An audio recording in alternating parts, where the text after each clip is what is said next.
Hi friends, welcome back to മിയാനി kitchen. ഞാനിവിടെ 2 പഴുത്ത മാങ്ങ എടുത്ത് വെച്ചിട്ടുണ്ട്. ഇതുകൊണ്ട് നമുക്കൊരു നല്ല ടേസ്റ്റി ആയിട്ടുള്ളൊരു മാംഗോ പുഡിംഗ് ഉണ്ടാക്കാം.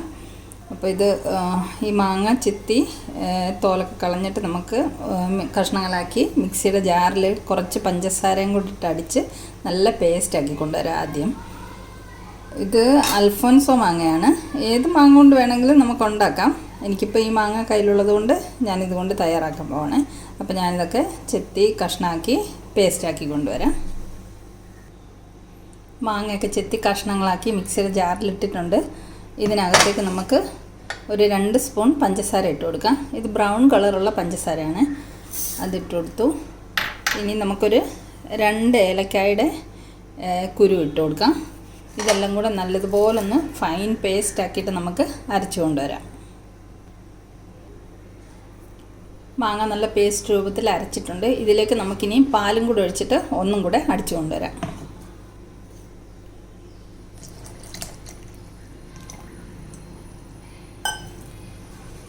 ഒന്നും കൂടെ അടിച്ചു കൊണ്ടുവരാം. നമ്മളൊരു പാനിൽ 1 സ്പൂൺ നെയ്യ് ഒഴിച്ചിട്ട് അതിലേക്ക് മാങ്ങ അരച്ചതിട്ടിട്ടുണ്ട്. ഇത് നമുക്കൊന്ന് കുറുക്കിയെടുക്കാം. 2 മിനിറ്റ് ഹൈ ഫ്ലെയിമിൽ വെച്ചിട്ട് ചൂടായി കഴിയുമ്പോൾ നമുക്ക് ലോ ഫ്ലെയിമിൽ ഇത് കുറുക്കിയെടുക്കാം.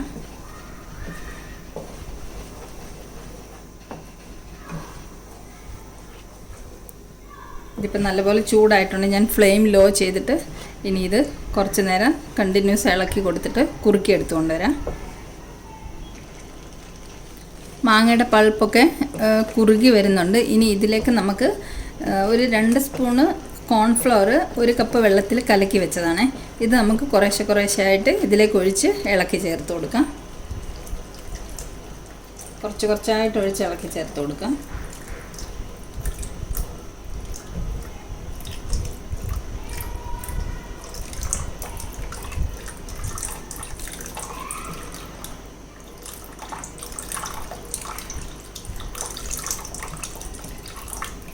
ഇനി ഇത് നമുക്ക് നല്ലതുപോലെ ഇളക്കി കുറുക്കി കൊണ്ടുവരാം.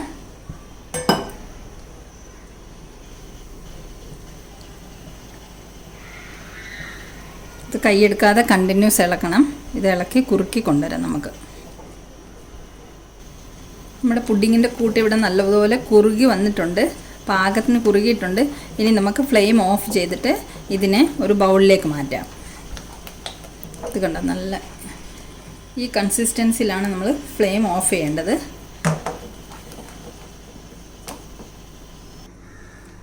ഇത് നമ്മളൊരു ബൗളിലേക്ക് മാറ്റിയിട്ടുണ്ട്. ഇനി നല്ലതുപോലെ തണുത്തതിന് ശേഷം 2 മണിക്കൂർ ഫ്രിഡ്ജിൽ വെച്ച് തണുപ്പിക്കണം. അപ്പോൾ ശരിക്കും സെറ്റായി വരുള്ളൂ. അപ്പം നമുക്കിതിനി തണുക്കാൻ വെക്കാം. തണുത്തതിന് ശേഷം ഫ്രിഡ്ജിൽ വെച്ചിട്ട് സെറ്റാക്കി എടുക്കാം.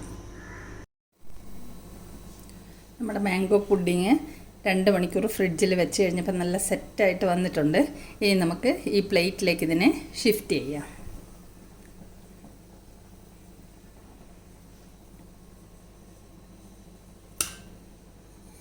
ഇത് കണ്ടോ, നല്ല സൂപ്പറായിട്ട് വന്നിട്ടുണ്ട്.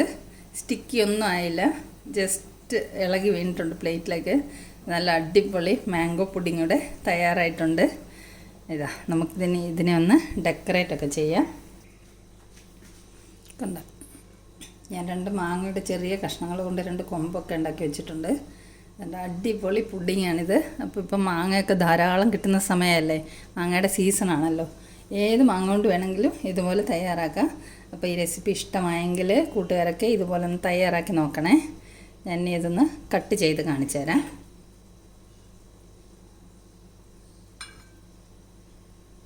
കുട്ടികൾക്കൊക്കെ നല്ലോണം ഇഷ്ടപ്പെടും. ഇത് പെട്ടെന്ന് തയ്യാറാക്കാമല്ലോ. അധികം ഇൻഗ്രീഡിയൻസിൻ്റെ ഒന്നും ആവശ്യമില്ല. പെട്ടെന്ന് തന്നെ നമ്മുടെ വീട്ടിലുള്ള സാധനങ്ങൾ കൊണ്ട്, മാങ്ങ മാത്രം വാങ്ങിയാൽ മതിയല്ലോ, നമുക്ക് തയ്യാറാക്കി എടുക്കാൻ പറ്റുന്നതാണ്.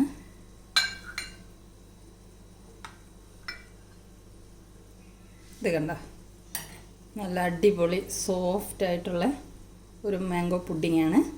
അപ്പോൾ എല്ലാവരും ഇതുപോലെ തയ്യാറാക്കി നോക്ക്. വീഡിയോ ഇഷ്ടമായെങ്കിൽ ലൈക്ക് ചെയ്യാനും ഷെയർ ചെയ്യാനും സബ്സ്ക്രൈബ് ചെയ്യാനും മറക്കല്ലേ. അപ്പം വീണ്ടും നമുക്ക് മറ്റൊരു സിമ്പിൾ റെസിപ്പിയുമായി കണ്ടുമുട്ടാം. Thanks for watching the video. By.